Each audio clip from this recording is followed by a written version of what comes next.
questions from the floor? Yes, John. Hi, John Haydock. Thanks for taking the time. Sure, John. You mentioned a $3.5 million cap. Based on forecast, how long would it take to tap in to exhaust that $3.5 million cap, and what sort of volume do you think that $3.5 million cap would take out of the reservoir? Orion suggested a contract time once they get on the reservoir, I think around a year of effort, and they suggested 300,000 cubic yards was. Now they referenced HDR, who is the consultant who did this bathymetric study for us, but that was their estimate. Again, since this is a PPA process, we don't clearly define those terms. We let the proposers define them, but that was their answer. Great. A question here from Bob Johnson. I'm just a local property owner. How long are we buying with 300,000 cubic yards? What is the siltation rate of the reservoir? You're going to make me dig up my memory bank. Don't hold me to this number, but I think when Gannett Fleming did some estimates several years ago, I want to think they said about 100,000 cubic yards a year. If that's true, then you can do the math from there, and it's about 3 years. I don't think it's a significantly long time. It's not a significantly large project compared to the size of the reservoir. But don't hold me to the 100,000. I'm doing this from memory. I haven't looked at that file in some time now. any other questions? Yeah.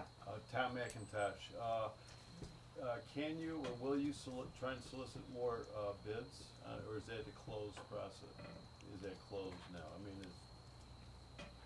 mean, The advice of our attorney is that we do owe it to a company who submitted on time and submitted a substantive proposal to evaluate it and determine if it should be under contract.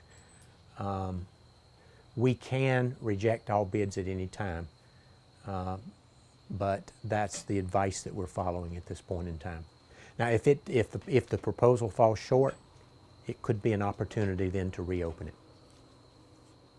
Another question here from Bruce Odell.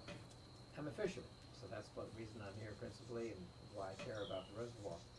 So following up a bit on that conversation, what impact, either seasonally or through that period of a total of 18 months, do you expect what impact you'd have on the overall water quality, especially as it might affect fish, for example, spawning, and also in the longer range? You mentioned the 200 and some square miles of watershed. Mm-hmm. What steps does the authority feel it should take as an interested party in working with especially with the county, in terms of improving the water quality coming down to the major tributaries? Because as things now stand, that's not a speech, but as things now stand, there are the siltation, the water quality issues well known because of the fact of development and agricultural uses. Does the authority have a position on that? Are they trying to deal with that? And then back to the question about the fish quality, if you would. Okay. In terms of disturbing the reservoir during dredging, yes, we hope very, very minimal. The RFP does require grout curtains. The proposer has placed a grout curtain. If you don't, does everybody know what a grout curtain? Turbidity curtain. They don't know. I'm thinking the wrong dam, I'm sorry. Turbidity curtain, which goes down where they're dredging, so as the material is disturbed, it's limited within a small footprint and it can't get out in the rest of the reservoir. Long term, in terms of water quality, yes, we're very interested. Money is sometimes limited. One of the things that we did say long time ago during the water supply discussions is that we think there should at some point in time be a master plan in this community for how we're going to protect the water quality of the reservoir, and dredging should be a part of that discussion. We didn't say exactly what the answer would be. We said there should be a plan, and I think it is my hope that our water resources manager, Andrea Terry, will at some point, right now her primary project is the mitigation project for Buck Mountain Creek and Franklin Street wetland areas, which is under a deadline. But my hope is at some point in time that she will look at that project. We did a mini project, if you will, last year. I hope some of you noticed that most of the hydrilla in the reservoir is gone. We bought carp. They can't reproduce. Sterile. Thank you for the word.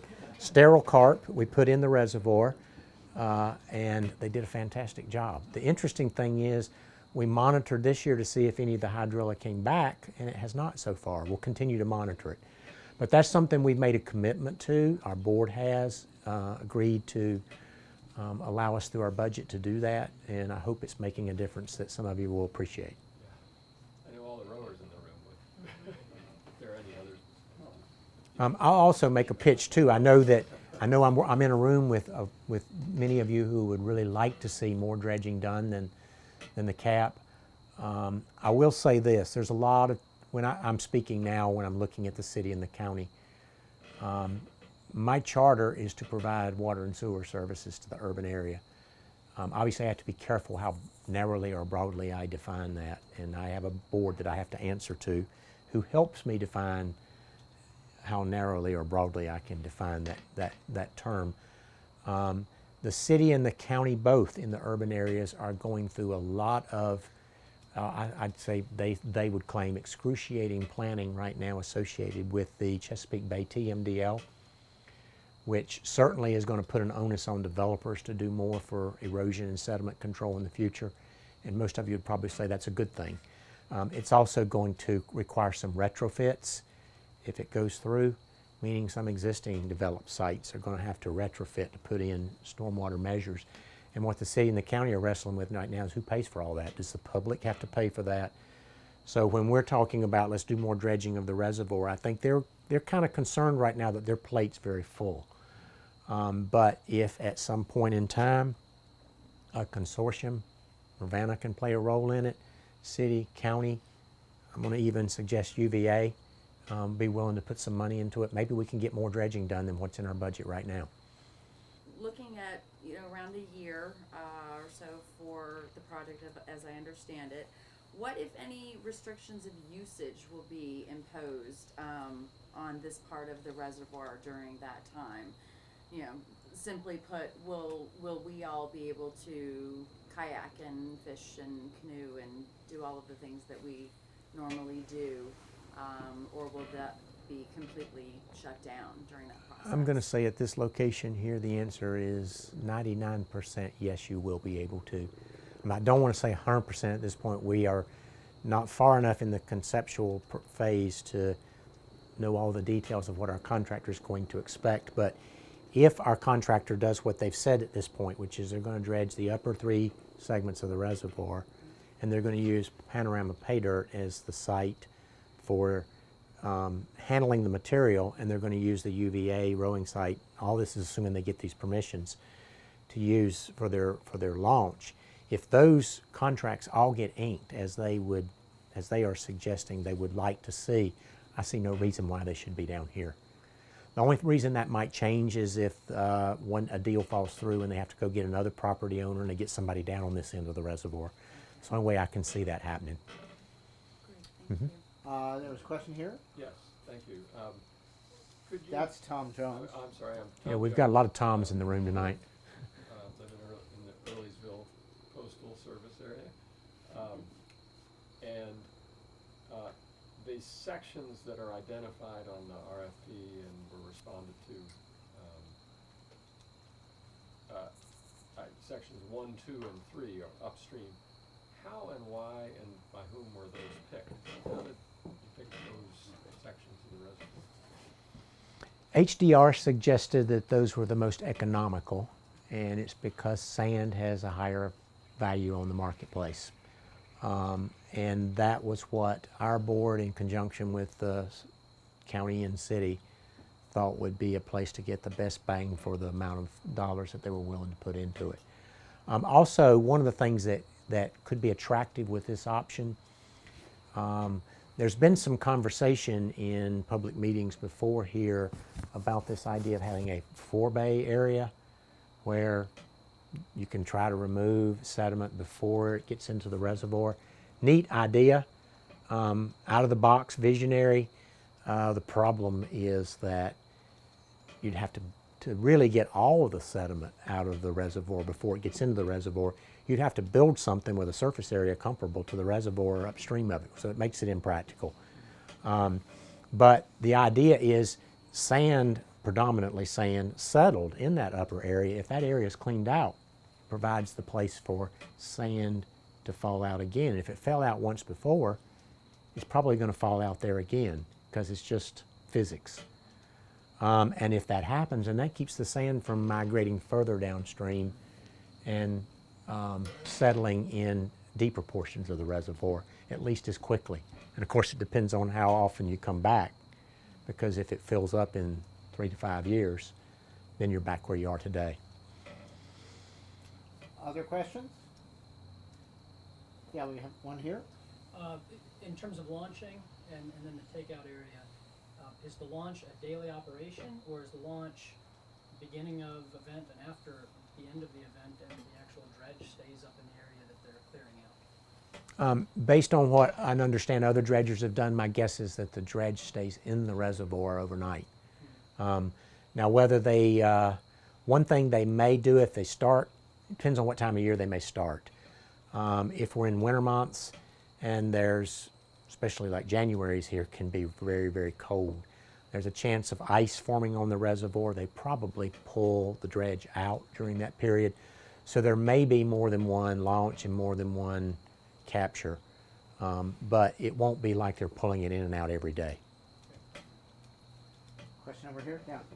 Kevin Sauer.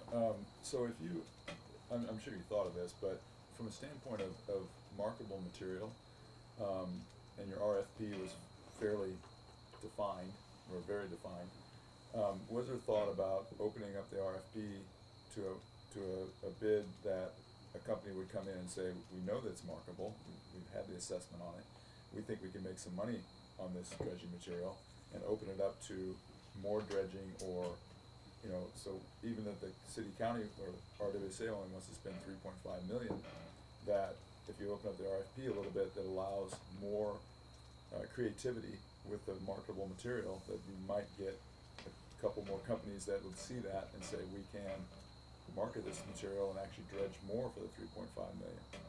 I actually think our RFP was very broad and allowed that, and I think it allowed for that. That's why we went the PPEA route and not the traditional bid route, where what you just defined, the traditional bid, the engineer decides what happens and specifies it, and the bidders bid that. It has an inherent advantage that you pick the best price, so it's easy to pick the contractor. But this process was broad. That's one thing that I mentioned earlier that maybe I didn't emphasize enough, is that we were disappointed with the response.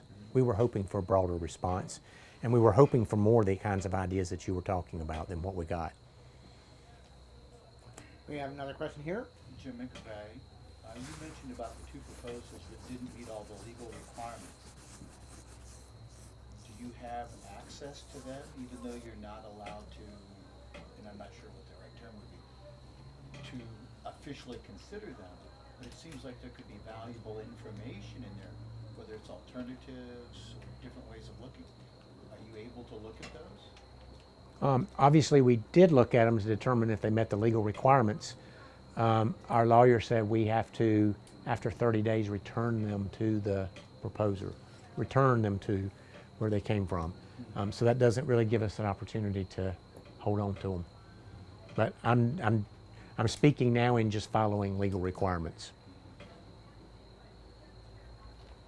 We have another question. Well, here, yes.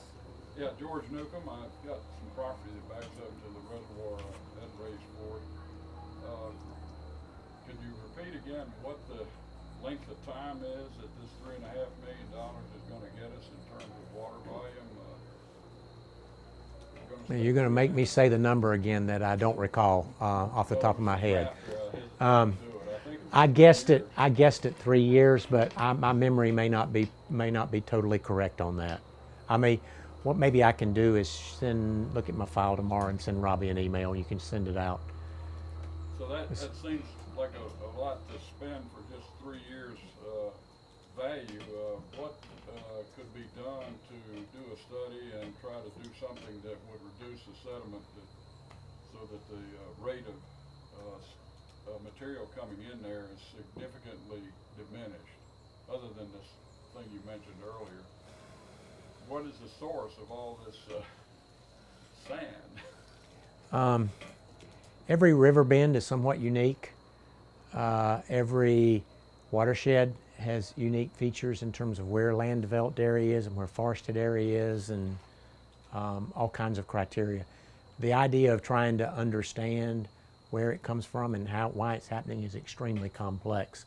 There are folks who are smarter than I am who do some computer modeling, and they can say if you add this much forest to the watershed, you may reduce the amount of sand that flows from uphill into the reservoir by X amount on averages. It's probably not exact. I'm sure it's not exact.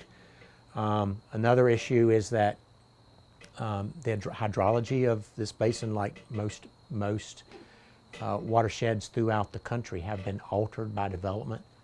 When impervious surfaces are, especially any significant means, are put in, it accelerates how fast the peak of a storm hits the river and flows downhill, and that alters the stream banks.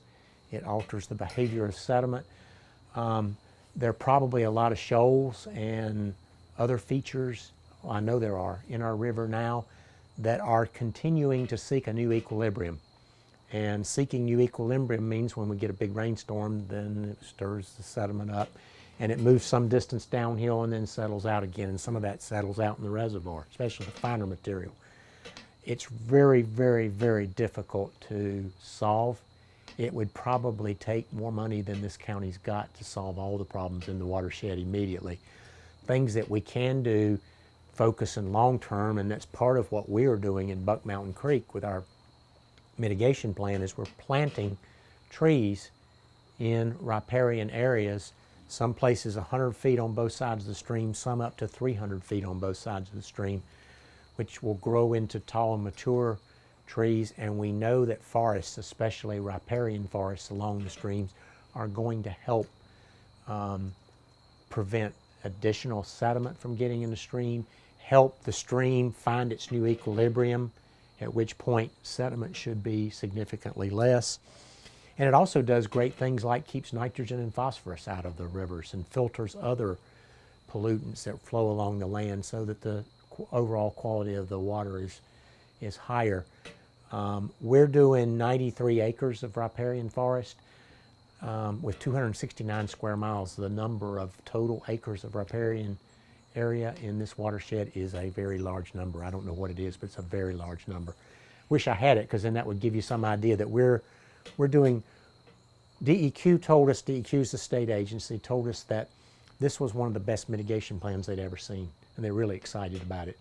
But in terms of the percent of this watershed, it's a very, very small fraction of 1%. So it's a big problem. Other questions? So in the back of the room? Sorry. Yep. I'm Diane Burns, the property owner here. You mentioned that one day in the future, a pipeline is going to be built from here to Ragged Mountain. How far off in the future do you see that? Is that 5, 10, 15 years? I sometimes ask my board that, and I don't get an answer. So I guess that means they haven't decided yet. Back in 2006, based on the water demand forecast we were using at that time, which was the best information available at that time, it looked like 2021 was a target date.